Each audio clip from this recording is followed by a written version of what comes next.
CBS runs with this Atlantic bogus piece, which has been obviously now called out by the family that it is not true. It is lies.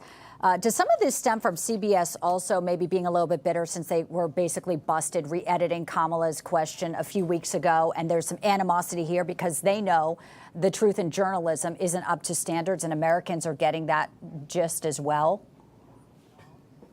Yeah, and Bianca, I think we have to take a step back for a moment and ask, why is this happening? Very simply because not only is President Trump leading in all the battleground states, he's leading in national polling, but as we see these early voting returns state by state, whether it be Nevada, Arizona, Georgia, Pennsylvania, President Trump is in much better position now than he was in 2020, or quite frankly, even going back to 2016.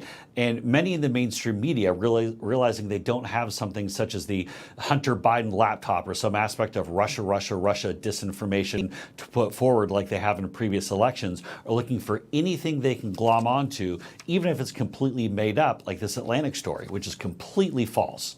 Completely. Yeah, it does reek of desperation, too, when you look at the early voting numbers. You know, I wrote an op-ed for The Federalist on how Donald Trump is actually the one running a campaign full of joy. We saw that Bucks County, McDonald's. We saw the joy and the prayers. North Carolina, also the Latino Roundtable. One of the gentlemen sitting next to him will join us later in the broadcast.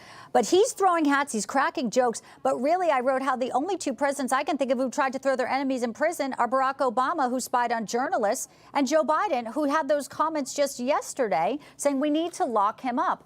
These are the people who are the threat to democracy. Is this finally breaking through to Americans everywhere now, Jason, now 13 days away from our historic election?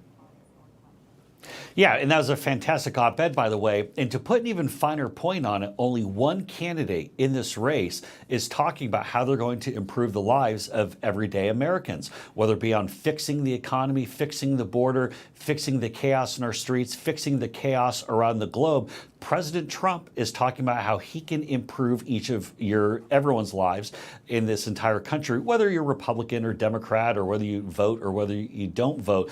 It's notable that Kamala Harris and the Democrats and the media, although I guess I repeat myself, that all that they want to talk about are these attacks on President Trump. Nobody wants to talk about what Kamala Harris wants to do as president. And the reason being, we've seen what she's done as vice president. It's been a really bad 3.5 years with destroying the border, being the deciding vote twice on this record-setting inflation. People want someone to fix the economy and fix the border. It's really that simple. And the fact that Kamala has nothing to say about her own campaign, her own vision, or her own views really is telling, and voters are smart. I know a lot of the media doesn't want to give voters credit, but they realize what's going on. They're saying, you know what, Trump, he can fix it.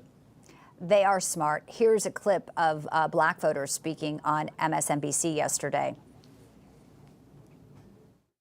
I was deeply offended, and it felt like a moment where it's like, you N-words better get in line and do what we say. And it felt like him as the czar of the Democratic Party coming down to say, go get these N-words in line.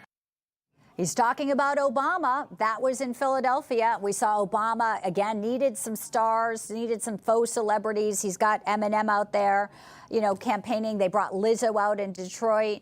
But that voter right there, offended by Obama. And they continue to put him out because, frankly, she needs her surrogates. Yeah, and a lot of this feels like 2016 when you had Barack Obama, you had Michelle Obama, you had Bill Clinton all going to some of these blue wall states and some of the battleground states like they did for Crooked Hillary 8 years ago. Although I think in this case, a lot of this is actually from the Harris camp. Don't forget that Kamala Harris, her entire strategy for helping African-American men was to say she is going to legalize drugs. Yeah. Now, I've heard just from various media sources that this is really Ian Sams, who's kind of the architect of all this on the Kamala campaign. But whether it's Ian Sams, whether it's Kamala Harris, whether it's Barack Obama, the fact of the matter is these are really disrespectful comments that they're making. It's not going to help them win people's votes over. And that's why President Trump's simple message that he is going to make your life better, that he can turn it around, he can fix it. That's why it's winning, Bianca. Yeah, and I love the Elon effect. If you